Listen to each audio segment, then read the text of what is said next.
Good to see you guys, and I'm excited to be looking at the prophets over 8 weeks, and it's a section of the Old Testament which is larger than the whole of the New Testament, so it's like massive. And today I just want to introduce the prophets and throw a few ideas around and start to lead you in some prayer. I've got a special prayer at the end that I'd love people to be using in this series. I think daily the news is unwittingly calling for prophets to rise up and speak truth. And I'm not just thinking about the recent news, but just more generally in our society. The news daily reminds us of the corruption and the decadence of our world and our society. And we see false justice. We see white policemen using undue force and a black man suffocating to death, and the breaking out of riots across the United States and across the world. And the scale of the reaction really does underscore that there's been false justice for a very long time for blacks, and the wounds of that have never really healed. And we need prophets to speak out. But not only false justice, false courts that legalise the killing of unborn children to such an extent that it makes Herod's slaughter of the innocents pale into insignificance. And we see false speech and false values. We see the lie that a person can change their gender. We constantly see false sexuality. We've done away with the transcendent, with God, and so that's left us with human beings as kind of just bodies that you manipulate and use. And I think pornography is simply the lie that all we are is bodies, and we can manipulate and use those bodies however we want, and we are degrading ourselves through this false sexuality. We also see false religion. We see the lie that if you follow Jesus, you'll become rich, whereas the essence of the gospel is the cross and taking up our cross and following. There's so much falseness everywhere in our world, and we need prophets to rise up and speak out the truth in this dark world. Isaac Singer, in his Nobel Prize-winning book, The Penitent, describes our world this way. I bought a newspaper, and as I turned the pages, I found there everything I wanted to escape from. Wars, glorification of revolution, murders, rapes, politicians' cynical promises, lying editorials, acclaim of stupid books and dirty plays and films. The paper paid tribute to every possible kind of idolatry and spat on truth. According to the editors, if the voters would only choose the president that they were recommending and put into effect this or that reform, all would be well with the world. Even the obituary page was made to seem almost optimistic. It listed all the accomplishments of those who had died and displayed their photographs. A producer had died, and the account enumerated all the trashy plays he had produced, all the smut he had produced and presented on stage. The fact that he had died relatively young was glossed over. The emphasis was on the fact that he had accumulated a big estate, which was left to his 4th or 5th wife. That day, a murderer was arrested who had been charged with the crime several times before, but each time he'd been freed on bail or parole, and his photograph was printed alongside of the name of his lawyer, whose function it was to teach this murderer how to avoid punishment so he could kill more innocent people. Yeah, that's a snapshot of the world we live in. It's a world not unlike the 8th century before Christ, when God first raised up the prophets of Israel to speak out against injustice and lies and immorality and call people to the truth and to God. It was a world of false justice. Micah 2:1, at morning light, which is the time when they held court in the Middle East, they defraud people their homes, they rob them of their inheritance.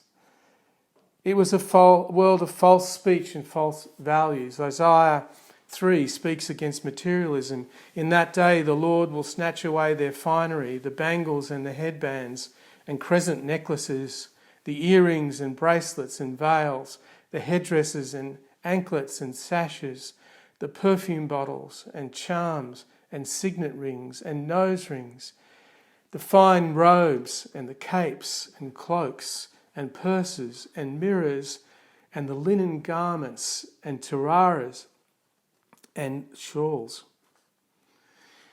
Also, it was a world of false sexuality. Amos 2:7, father and son use the same girl and so profane my holy name. It was a world of false religion. Micah 2:11, if a liar and deceiver comes and says, I will prophesy for you plenty of wine and beer, that would be just the prophet for my people. All of this sounds very modern.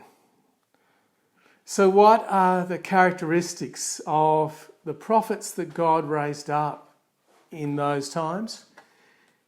And what are the characteristics that we can learn from? Because we too are called, we who know Jesus, are also called to prophesy the truth in our world.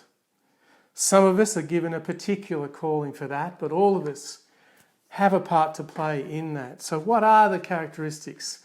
Well, I've got 10 things, and I want to spend nearly all of the time on the first one. Firstly, the prophets saw God. Everything else flows from this. That's what's distinctive. They were conscious of the presence, reality, and character of God.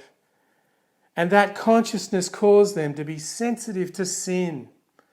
They could not tolerate injustice in any form. They railed against idolatry. They railed against all the arrogance, the hubris of society. They were iconoclastic. They smashed down the idols and the lies and the pretensions. But fundamental to the prophets is that they saw God. And they lived with a consciousness of divine reality. One scholar says the prophet saw his own age, the times in which he lived, from the divine point of view. And that is very different to seeing it from the human point of view. The man of God saw God, and because he saw God, he could see the world. And seeing the world, he spoke. And that is the prophetic ministry. Another scholar says the prophetic life was lived under the impact of a new reality, the presence of God. In their own personal life, the prophets experienced this power terrifyingly as the radical overthrow of everything that they had held to before, in such a way that the whole previous pattern of their life, their thoughts, their plans, were now smashed and replaced by a mighty divine imperative, obliging them to undertake something that they would never dreamed of doing. As they became conscious of God, they saw the whole world as a titanic self-assertion of hubris, of the arrogance of man and society against God. The prophets became conscious of God through visions. Ezekiel had a vision of God in Ezekiel chapter 1. He sees 4 cherubim representing God's sovereignty. Their faces are pointing outwards, the face of a human who rule the creation, the face of a lion, the king of the beasts, the face of an ox, the king of the domestic animals, and the face of an eagle, the king of the birds of the air. And their wings together were holding this palladium like a diamond, and it looked like sparkling ice. And there was on this palladium, sparkling with ice, a throne of sapphire. And on this sapphire throne, there was one who from the waist up was like molten metal, and below fire and lightning, and the aurora of the rainbow surrounding it all. Or John on the island of Patmos saw Jesus with a robe down to his feet and a golden sash across his chest. His face and head and hair were white like wool, white as the snow, and his eyes blazed like the sun, and his voice was the sound of many waters. And John fell down as if dead before him. And Isaiah has this vision of God in Isaiah 6, as we just read, and I want to spend some time with this vision. Verse 1, in the year of King Uzziah, when he died, the death of King Uzziah tragically marked the end of the greatness of Judah, just as the death of Queen Victoria marked the end of England's greatness as an empire. The seeds of Judah's fall were already there at this time. The seeds of injustice, lying and immorality.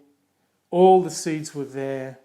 All it needed was prosperity to make it even worse, to make the society even more corrupt, which is what happened. Their prosperity worsened their corruption, just as prosperity is worsening the corruption of our society. One scholar says Israel lived in a period of economic revolution which was proving to be a mixed blessing. Unfortunately, the influx of material prosperity had spawned a selfish materialism, a complacent approach to religion as a means of achieving human desires, and the disintegration of personal and social values. Wealth was invested in land, with the result that the traditional system of agricultural small holdings collapsed with the growth of vast estates. Sounds very much like our world. And material and emotional distress ensued. Age-old sanctions associated with the divine covenant were shrugged off, and social concern was at the bottom of the list of priorities of national and local government officials. Even religious leaders, priests and prophets, did little more than echo the spirit of the period, buttressing the society that gave them their livelihood. The seeds were there, and with prosperity, the problem got worse. And also, very much like our world today, there was the threat of a totalitarian system with a powerful army, the Assyrians. So the free Western countries were living in decadence and prosperity, and off to the east, the Assyrian menace was growing, and its armies were invincible, moving like a glacier that no one could stop, and eventually it would overturn Israel and the Western countries. It's similar to the situation perhaps we find ourselves in today, with China on the rise, flexing her muscles to the east, to the west, and to the south. Those were the circumstances in which Isaiah has this vision. He sees the Lord seated on a throne, and everything he says here conveys comfort and assurance in the sovereignty of God. He says, I saw the Lord. And that word Lord is Adonai, Master. He sees the Master of the whole world. And he is seated on a throne, high and exalted, transcendent, eternal, sovereign. And the train of his robe filled the temple. There's nothing like this in the art of the ancient Near East, where you have like a bridal train. The train of his robe filled the entire temple. It's like this huge auditorium. And the picture is, it suffocates all human pride. There is no place in this scene for any man to rise up and glorify him or herself, to bring honour to him or herself. God's train fills the temple. There are no longer celebrities. There are no longer personalities. There is no longer the praising of men. There is only the glory of God, transcendent in the midst. And having seen this vision of God in his transcendent sovereignty and majesty and glory, Isaiah sees seraphs. And everything he now speaks of is not about God's sovereignty, but about God's otherness, his holiness. Above him were seraphs, which in Hebrew means fiery figures.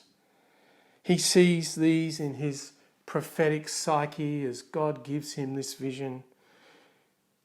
He sees smoke later on, and fire and smoke speak of God's purity and otherness. And he sees 6 wings on these seraphim. With 2 wings they covered their faces, they could not look on the glory of God. With 2 they covered their feet. The feet are the symbol of creatureliness and humility. And with 2 they were flying, ready to do God's bidding. And they were calling to one another, "Holy, holy, holy is the Lord Almighty. The whole earth is full of his glory."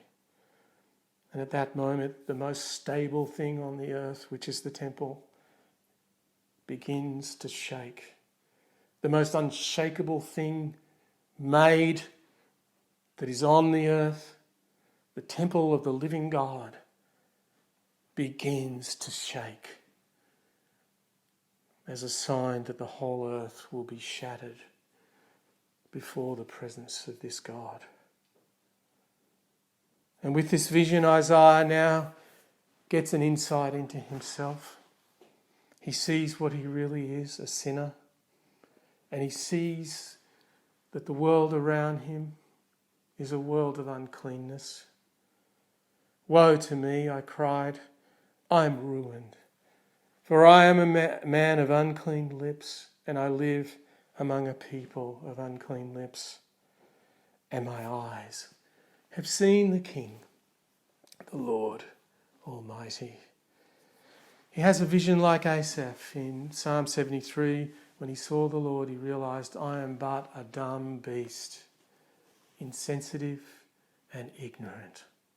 Or Peter, when he saw the glory of Jesus on the Sea of Galilee, said, "Depart from me, for I am a sinful man." The prophets have this profound understanding of the holiness of God and the sin of humanity. John Calvin begins his famous Institutes of Religion by saying, "We cannot know ourselves until we know God.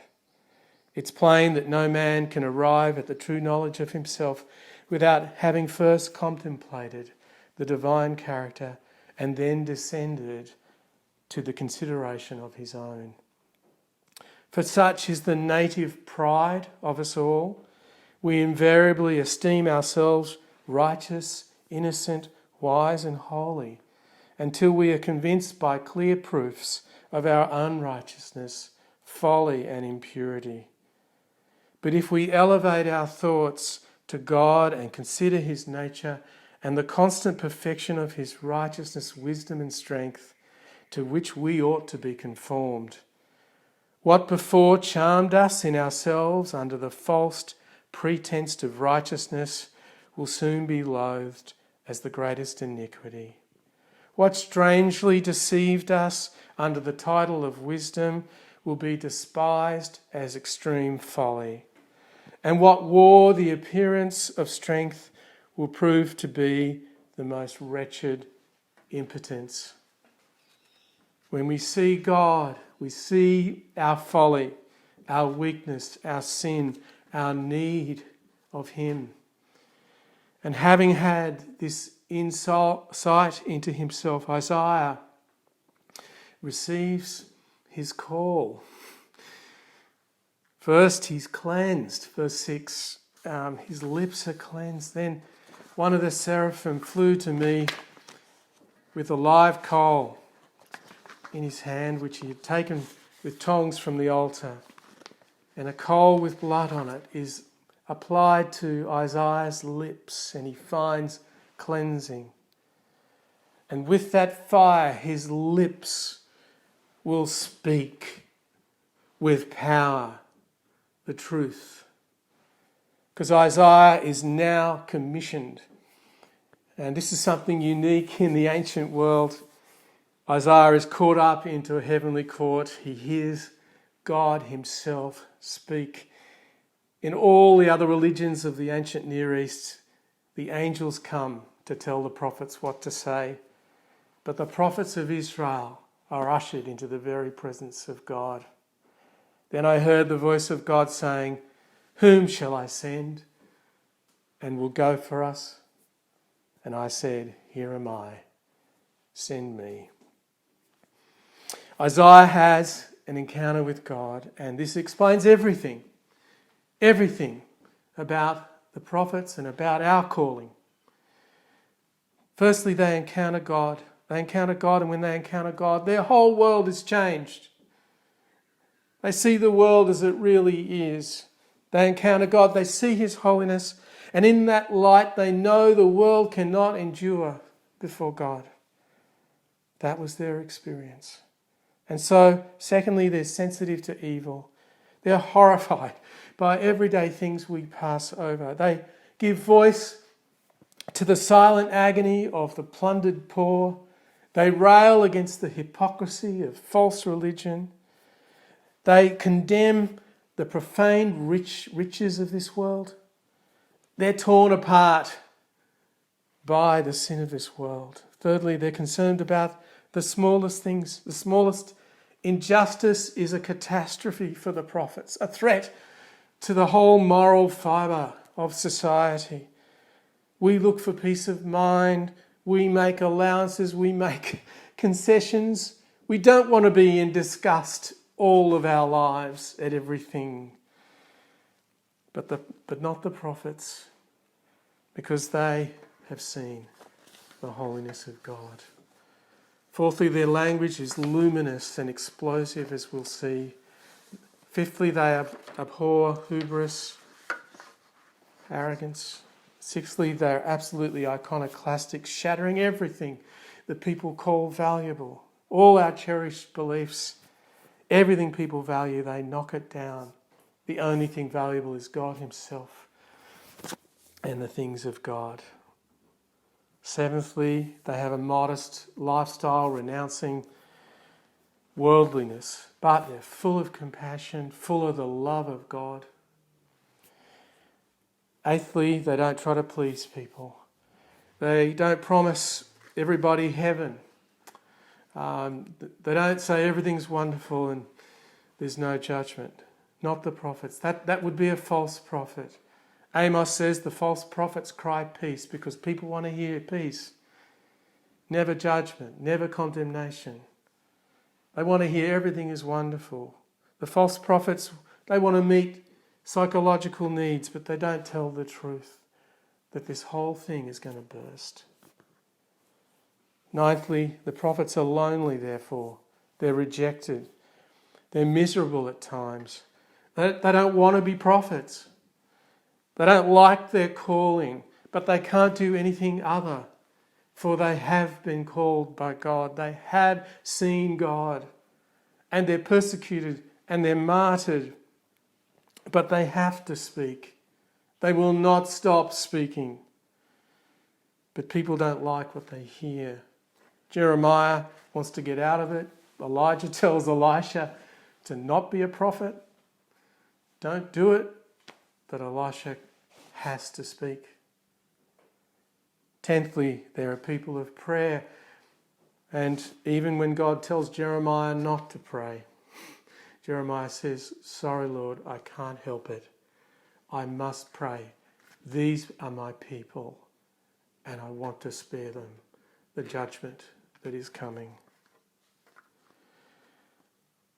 Oh, and of course we'll see in this series all the hope that then the prophets talk about where there is repentance. Well, okay, so these are the characteristics of the prophets. We're going to look at Elisha, Elijah, Isaiah, Habakkuk, Jeremiah, Ezekiel, Daniel, and Zechariah. And I'm going to put up maps and information and timelines and defining what prophets do and the different periods and all of that in an article this week. But these are the characteristics that mark a prophet. And this is our calling too, because we too have seen the Lord. John 1:14, we have seen his glory, the glory of the one and only Son who came from the Father, full of grace and truth. And we have seen his holiness and his majesty more clearly and more fully on the cross and in his resurrection than any vision that Ezekiel or Isaiah ever saw. And we've received his cleansing, the forgiveness of our sins, and commissioning. We've heard his voice. I know when I was 8 years old, I heard his voice. And I said, "Here am I, send me." And I knew that I was to preach and that would be my life. And we will all fulfill our role in prophecy in different ways. But I knew that I had to preach, and I will preach, and I will not stop, for I have seen the Lord. And the fire of the Spirit has touched our lips, cleansed us, and set our hearts on fire so that we must speak. This is our calling. I want to end with a prayer. Our issue will be that we don't see clearly. And I want to suggest to you that this prayer, which is coming up on the screen, is the prayer that we could pray throughout this whole series. And I put it up on Facebook as well. The prayer that we would see God. Would you pray it with me now? Oh God, open my eyes that I may see Jesus. My heart longs to see your glory and your holiness, but sin has clouded my vision, so I only see you dimly. Make me inwardly pure, so I can with unveiled eyes gaze upon you all the days of my life. And then I will be ready to behold you in full splendour on that day when you appear to be glorified in your people and admired by all who believe. Amen.